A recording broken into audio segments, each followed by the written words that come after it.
रूपानो विरुद्धापो सिद्धांतो सिद्धांतहारिणे नमो गौरकिशोराय सस्याद वैराग्यमूर्तये विप्रलम्बर साम्बोधो पदाम्बुजाय ते नमः नमो भक्तिविनोदाय सच्चिदानंद नामिने गौरशक्ति स्वरूपाय रूपानुपराय गौरयाविर्भावभूमिष्ठं निर्दिष्ट सप्रियनप्रियं वैष्णव सार्वभौम श्री जगन्नाथाय नमः वंशाकल्पतरुभ्यश्च कृपा सिन्धुएव च पतितानां पावनेभ्यो वैष्णवेभ्यो नमो नमः नमो महावदन्नाय कृष्ण प्रेम प्रदायते कृष्णाय कृष्ण चैतन्य नामने गौरात्रिषे नमः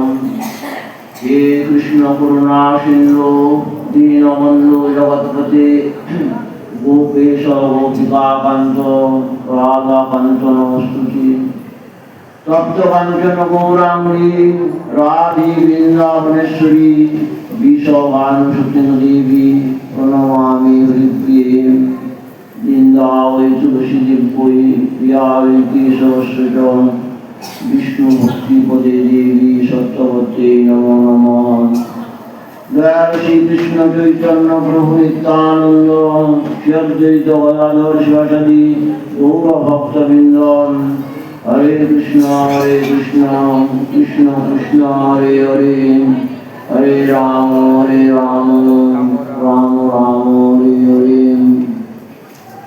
सर्वप्रथम मध्य गुरुपाद पद्म नित्यलीला वैष्ण परमहंस पुरैरद्वैतानंद स्वामी श्रीमद भक्ति कुमुद সন্ত গোস্বামী গুরু মহারাজের রাতুল চরণে আমার অসংখ্য ধন্যবাদ প্রণতি নিবেদন করি।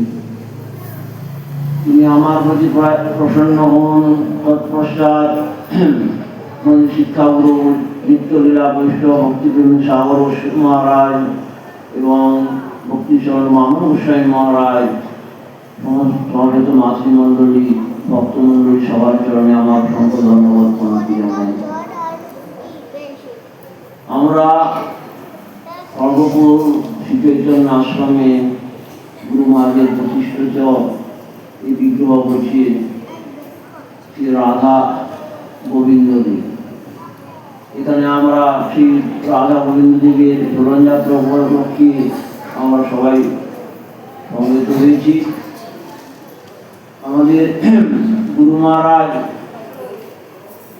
খুব কষ্ট করে অনেক ধৈর্য দিয়ে তিনি মঠ এবং মন্দির তিনি প্রতিষ্ঠা করেছেন। প্রভুপাদ বলেছিলেন যে তুই কারো কাছে টাকা চাইবে না, টাকা তোর কাছে আসবে বলছে। তিনি মঠ মন্দির যা করেছেন কারো কাছে এক পয়সা তিনি চাননি। তিনি বিপুল জমিদার ছিলেন। যখন প্রথম কেশারি মঠ তৈরি হয় তখন একদিন গুরুনাথ বলছেন সরকার থেকে নোটিশ এসেছে। শ্যামসুন্দর প্রভু সেই যিনি সেই কেশারি মঠ তৈরি করেছেন তিনি জমিদার ছিলেন। তাতে তিনি বললেন দেখো কি নোটিশ এসেছে সরকার থেকে। তখন দেখলেন তিনি দেখলেন তুমি বুঝতে পারছো না, তুমি তোমার বাবা জমিদার ছিল, তোমার বাবা কত হয়েছে, এখন তুমি জমিদার হয়ে গেছো, জমিদার থেকে নোটিশ এসেছে। তখন তিন ভাই ছিলেন রাধেশ্যাম প্রভু, রাধা বিনোদ এবং রাধা রমন। আমাদের গুরু মহারাজের ছোট নাম ছিল রাধা রমন। তিনি বড়দাদাকে ডেকে পাঠালেন, ডেকে সমস্ত সম্পত্তি তিনি তাকে দানপত্র করে দিলেন। এই মন্দির যখন প্রতিষ্ঠা হয়, মন্দির আমাদের গুরু মহারাজ একজন তার বহু বছর বিবাহ হয়েছে, সন্তান সন্ততি হয়নি। গুরু মহারাজ কাছে এসেছেন, ওনার পাঠ শুনে উনি খুব চমৎকৃত হয়ে গেছেন। বলছেন গুরু মহারাজ মন্দির বলবেন। তিনি বললেন আমার তো সন্তান সন্ততি হয়নি, কি করবো, আপনি একটু ব্যবস্থা করে দিন বলছেন। গুরু মহারাজ তখন সেই নৃসিংহ কবচের দিতেন বলছেন। নৃসিংহ কবচ দিলেন, তিনি বললেন যে যদি আমার সন্তান হয় তবে আমি এই বিগ্রহ দান করবো। আপনার বিগ্রহ আসেনি। তারপরের বছর তার সন্তান হলো বলছে। এরকম পরপর বলছে 4-5 জন সন্তান হয়েছিল বলছে। তখন তারপরে তার বয়স অনেক হয়ে গেছে। তখন গুরুমার কাছে বলছি যে আমি পারবো না, বলছি আলাদা বন্ধ করুন বলছে। এরকম কথা গুরুমার বলতে বলছে। তারপরে যখন মন্দির প্রতিষ্ঠা হবে, আমাদের মহাপ্রভুর যে মূর্তি, মহাপ্রভুর মূর্তিও তখন ছিল না। গুরুমা চিন্তিত ছিলেন মহাপ্রভুর মূর্তি কিভাবে তৈরি হবে, কি হবে। ভগবান অন্তর্যামী বলছে, ভক্তের তিনি মনোবাসনা তিনি সবসময় পূর্ণ করে থাকেন বলছে। আমাদের গুরু ভাই তিনি গত হয়েছেন কৃষ্ণ সুন্দর প্রভু, কৃষ্ণ বল্লভ প্রভু। হ্যাঁ, একদিন তখন গাড়ি ঘোড়া তখন ছিল না। সরডাঙ্গা নামে গ্রাম ছিল একটা বলছে, সেখানে তাদের এই সুন্দরী মহাপুরুষ ছিল। তাকে গিয়ে বললেন যে এখানে মন্দির হয়েছে, প্রতিষ্ঠা হবে সর্বপুরে, মানে তো বিগ্রহ অনুগ্রহ আছে, তুমি মহাপুরুষ বিগ্রহ তুমি দাও, সেখানে সেবা পূজা সুন্দর হবে বলছে। না, আমি বিগ্রহ দেবো না বলছি। ফিরে এলেন রাত্রে, সেই মহাপুরুষ তাকে স্বপ্ন দিচ্ছে যে না হলে ওখানে আমি যাবো, ওখানে রাজ সেবা হবে, তুমি আমাকে ওখানে পাঠিয়ে দিয়ে বলছি। এই পূজারী শ্রীকৃষ্ণ বলকে সমস্ত কথা বর্ণনা করলেন। গুরুমা যখন করে আছে বারান্দায় আছেন, সকালে সেই কৃষ্ণ সুন্দর প্রভু সেই কাঁধে করে হেঁটে হেঁটে সেই ধর্ম থেকে তিনি নিয়ে এসেছেন এই মহাপ্রভু। তখন গাড়ি ঘোড়া ছিল না, হেঁটে এসেছিলেন তিনি। গুরুমা শুয়ে আছেন রাত্রে, দুটার দিকে ঘুম ভেঙে ঘুম বসে স্বপ্ন দেখে এই সাগর মহারাজ ছিল, তাকে বলে উঠে মহাপ্রভু আসতো। তখন তো টেলিফোন ছিল না, কেউ কিছু বলেনি। ভগবান অন্তর্যামী ভক্তের হৃদয় তিনি সেটা প্রেরণ করে দেন যে আমি যে যাচ্ছি, সেটা তিনি স্বপ্নাদেশ করলেন যে আমি মহাপ্রভু আসছি। তখন সবাই ভাবে ঘুমে হয়তো স্বপ্ন দেখছে মহারাজ কিছু বলবুল মুক্তি মনে হচ্ছে, সব মহারাজ ভালো হচ্ছে। মহাপ্রভু যে না মহাপ্রভু আসে তোমার কীর্তন করো। সকাল হতে দেখছে গেটে সেই প্রভু, সেই কৃষ্ণ বড় প্রভু সেই মহাপ্রভুকে নিয়ে উপস্থিত হয়েছে। আমাদের গুরু মহারাজ আমাদের মতো প্রাকৃত মনুষ্য ছিলেন না, ভগবানের তিনি নিত্য পার্শ্বদ ছিলেন। আমরা তার সেই অপ্রাকৃত ভগবত মূর্তি তিনি প্রতিষ্ঠা করেছেন। আমরা সেই বিগ্রহের জীবনযাত্রা দর্শনের জন্য আমরা উপনীত হয়েছি। সেই আমরা তার কৃপাকে যদি আমরা অবলম্বন করি, তবে আমরা প্রকৃত ভগবত তত্ত্বটা আমাদের অনুভূতির বিষয় হবে। আর তিনি যে ব্যবস্থা করে দিয়েছেন যে সাধুর সঙ্গে কৃষ্ণ নাম, জগন্নাথ পণ্ডিত বলছেন যে সাধুর সঙ্গে কৃষ্ণ নাম এই মাত্র চাই, সংসারে জীবিত আর কোনো বস্তু নয়। কৃষ্ণ নামটা অসাধু সঙ্গে হয় না বলছি, ওই অসাধু সঙ্গেতে কৃষ্ণ নাম নাহি হয়। অসাধু সঙ্গে নাম হবে না বলছি, নামাক্ষর বাহিরায় বটে, নাম তো নয়। অক্ষরগুলো বেরোচ্ছে নামের, কোনো নাম হবে না বলছি। প্রকৃত সাধুর সঙ্গে আপনারা যে এসে যে আরতি সহকারে যে নৃত্য করছেন, কীর্তন করছেন, গোবিন্দ দেশরা আমাদের গুরু মহারাজ দর্শন করছেন, এর ফলটা এই স্বীকৃতি, এটা আমাদের জন্মান্তর থেকে যাবে বলছে। আমরা পয়সা দিয়ে যে নাম কীর্তন করি, সেখানে আমরা নিষ্ঠা সবার নাম করি না, নাম করছি পয়সা দিয়ে দিচ্ছি, এটা লাভ হচ্ছে, আমার কোনো উন্নতি হবে না। নামের প্রভাবে আমাদের চিত্তের বন্যতা যতক্ষণ না যাচ্ছি, আমরা বিশুদ্ধ অন্তঃকরণ নিয়ে ভগবানের জন্মে যতক্ষণ না নিবেদন করছি, তার আরতি সহকারে আমার হৃদয়ের বেদনা আমরা তার কাছে যতক্ষণ না নিবেদন করছি, আরতি সহকারে নামটা যদি হয়, সে নামটা আমাদের কল্যাণ করবে। আমাদের গৌরবায় বলতেন দুটো জিনিস বলতেন যে কোয়ালিটি, কোয়ান্টিটি। আমি অনেক নাম করছি কিন্তু নামের মধ্যে নাই, অন্য কথা চিন্তা করছি অন্য ব্যাপারের মধ্যে মত হয়ে গেছি, অসৎ আচারের মধ্যে রত হয়ে গেছি, এটা কিছু আমার না। কোয়ালিটি গুণটা বলছেন যে নামটা যদি অল্প করে নামের মধ্যে যদি থাকি আমি, তো আমরা নামের ক্রিয়া হবো। যেটা নামের 10 অপরাধের মধ্যে নামের অনবদান বলা। নামের অপরাধ থাকলে নামের ফল পাওয়া যায় না। কৃষ্ণ নাম করে অপরাধের বিচার, কৃষ্ণ বলিলে অপরাধের না হয় বিকার। অপরাধ যদি থাকে আমাদের মধ্যে সেই বিকার আসবে না। বলছি জগতে বিভিন্ন রকম ধর্মের মানে বিভিন্ন প্রকার গ্রন্থ আছে, বলছি বিভিন্ন সম্প্রদায়, তাদের বিভিন্ন মত, বা আমাদের মধ্যে বিভিন্ন মতভেদ আছে। আমাদের প্রকৃত ধর্মটা কি, কোন পথে আমরা গেলে প্রকৃত পথটা কি, সেটা আমাদের অনুসরণ করতে হবে। যুধিষ্ঠির মহারাজকে ধর্মরূপী বক সেই আহ্বানে প্রশ্ন করেছিলেন, যখন তারা 4 ভাই জল আনতে গিয়ে তার সব তৃষ্ণান্ত হয়ে গেছে, জল আনতে পাঠানো হয়েছে। প্রথমে ভীম গেলেন, সেখানে ধর্মরাজ বকের রূপ ধারণ করে বলছে, আমি এখানে সর্বরে জল পান করছি, আমার প্রশ্নের উত্তর দিতে হবে। যে প্রশ্নের উত্তর না দিয়ে তুমি জল পান করলে মৃত্যুকে বোঝাতে হবে। তিনি এমন তৃষ্ণান্ত ছিলেন, বললেন না, জল পান করলেন, মারা গেলেন। অর্জুন এলো, শিব একই অবস্থা, নকুল সহদেব তারাও মারা গেল। শেষে যুধিষ্ঠির এলেন। তখন যুধিষ্ঠির এই কথা বললেন, তখন পরপর 4টা প্রশ্ন করেছিল। তার মধ্যে 3টে প্রশ্ন ছিল সঠিক পথ ছিল। পথ হল জগতে ধর্মের নামে বহু কথা বলছি, নানা নাম বলছি, কোন পথে আমরা অবলম্বন করলে প্রকৃত ভগবানের সান্নিধ্য আমরা লাভ করতে পারি, সে পথের রাস্তাটা কি বলছে। অনেকে বলছে যে না, যত মত তত মত বলছে, সেটা আমাদের গৌরের সিদ্ধান্ত করতে হবে, সেটা প্রকৃত নয়। প্রকৃত বলছে যে আমি যুধিষ্ঠির মহারাজ কি বললেন, সেই প্রশ্নের উত্তর দিয়ে বললেন, শ্রুতির বিভিন্ন স্মৃতির বিভিন্ন না সা বেশি যশ মতমন ভিন্ন ধর্মস্ব তত্ত্বমনিহিতম গায়াম মা জনে জনগতস্য পন্থা।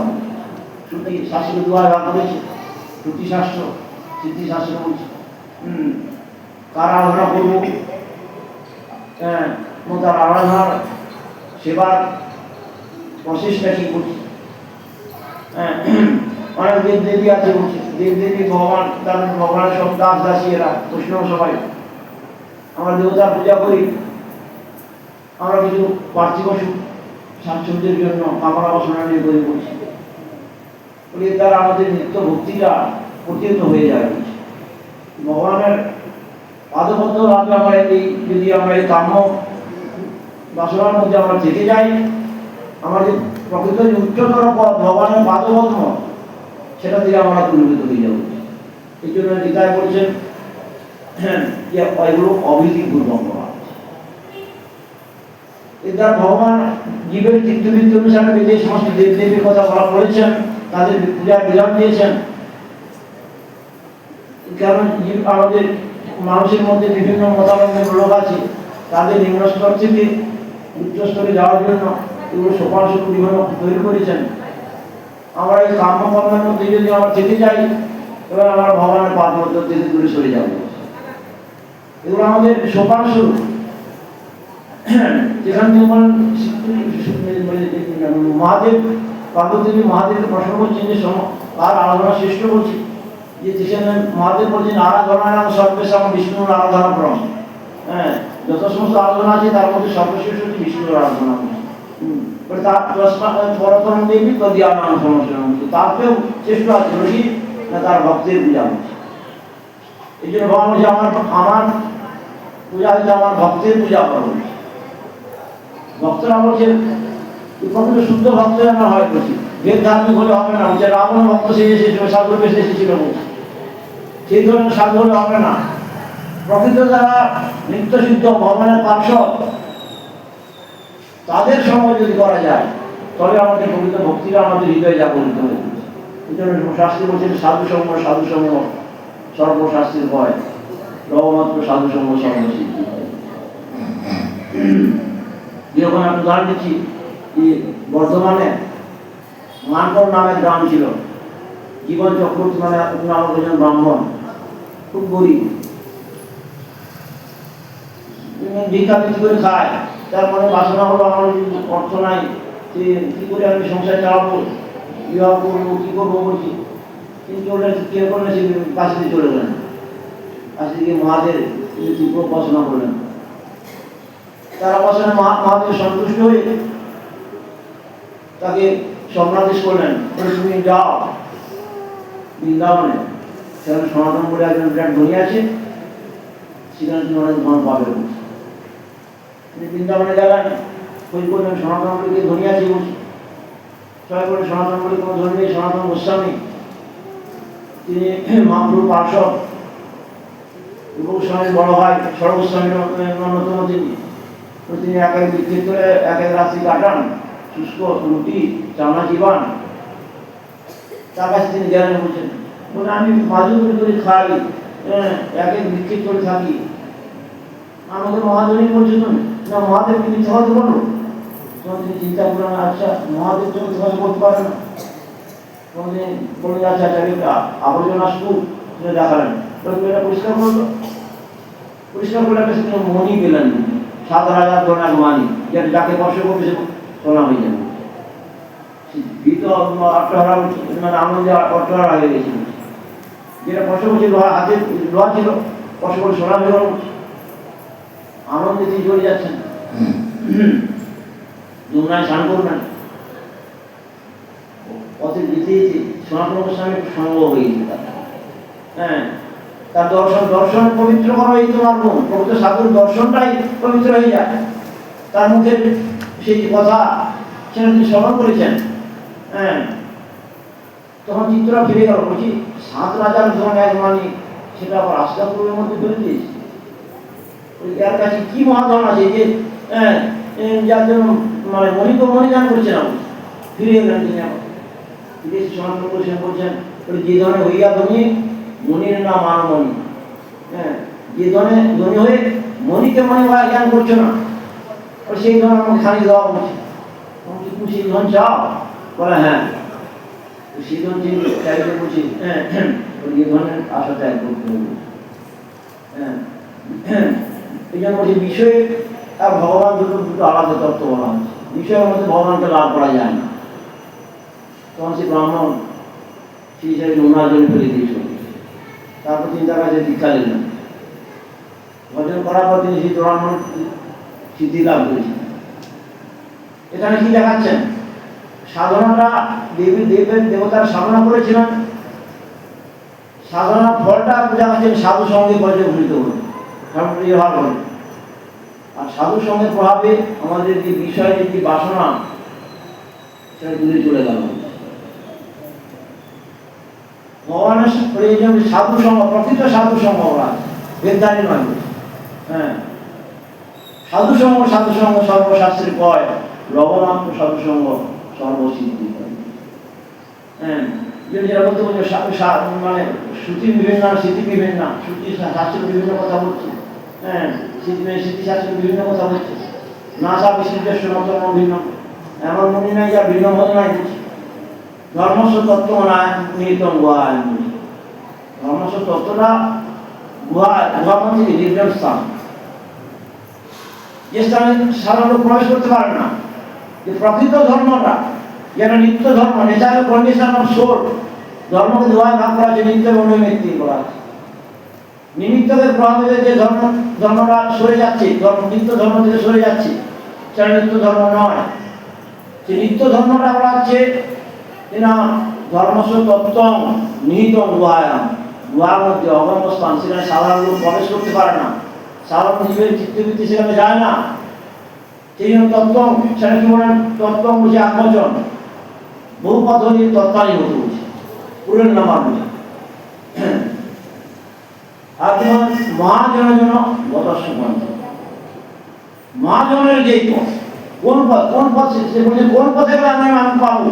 বলছে মহাজনের যেই পথ তাকে অবলম্বন বলছি, পূর্বাপদ করিয়া বিচার।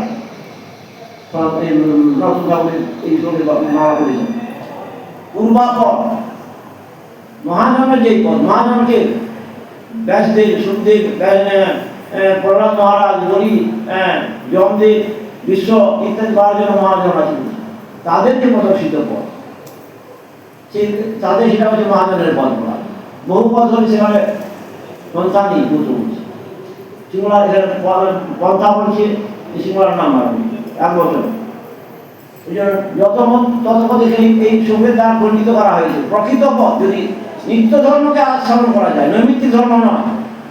নৈমিত্তিক ধর্ম বিভিন্ন কথা হতে পারবে, যে ন্যাচারাল কন্ডিশন অফ সোল। নিত্য ধর্ম সেটা শুদ্ধ ভক্তের সঙ্গ প্রভাব এল না, প্রকৃত শুদ্ধ ভক্ত হওয়া যে নেচারের কন্ডিশন সোল। আমি সেই পূর্বাপর করিয়া বিচার করি। পূর্ব বলতে কি?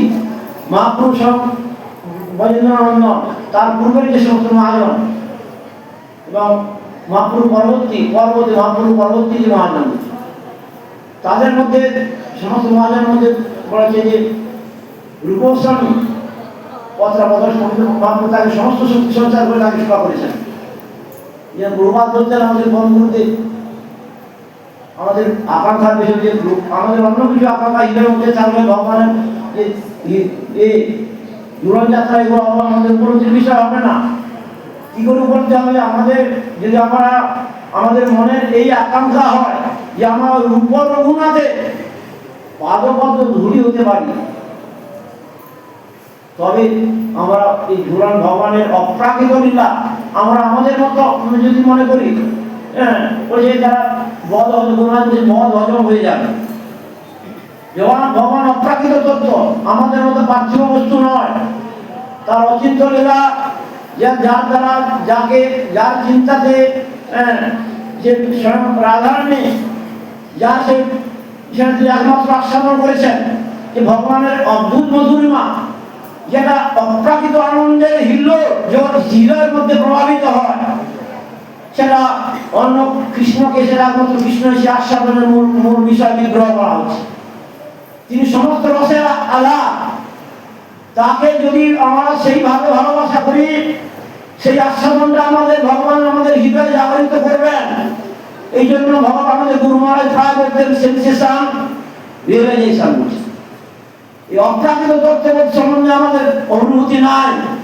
আমরা পত্রে ভাবি যে আমরা ধর্ম সম্বন্ধে দুটো শ্লোক বলে, ওই কথা বললে আমরা বিরাট বেরো গেছি বলছি। প্রকৃতপক্ষে ধর্ম নয়, ধর্ম মহাজনের পদ, রূপাদের ধারা, ভক্তিমূল্যের ধারা, যেটা লুপ্ত হয়ে গেছিল বলে এইটা একটি পদ।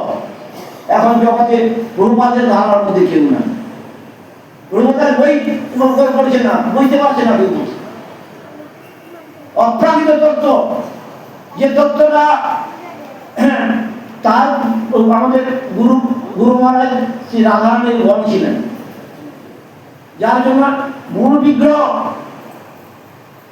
এই মূল বিগ্রহের যে ঝুলন, এরা পৃথিবীতে কোথাও নাই আমাদের 3 মন্দির ছাড়া।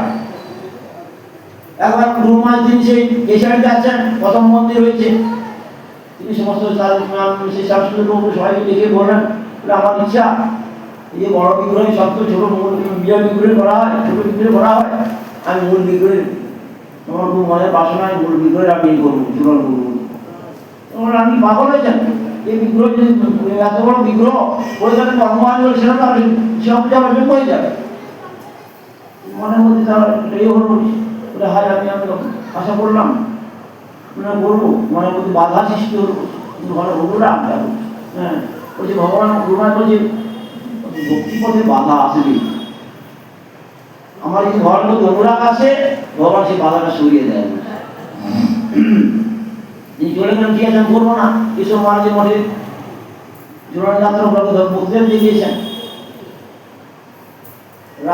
পাঠের পর রাত্রে শুয়ে আছেন, আমাদের কেশিয়ারের বিগ্রহ নাম রাধা গোপীনাথের স্বর্ণ দিচ্ছেন।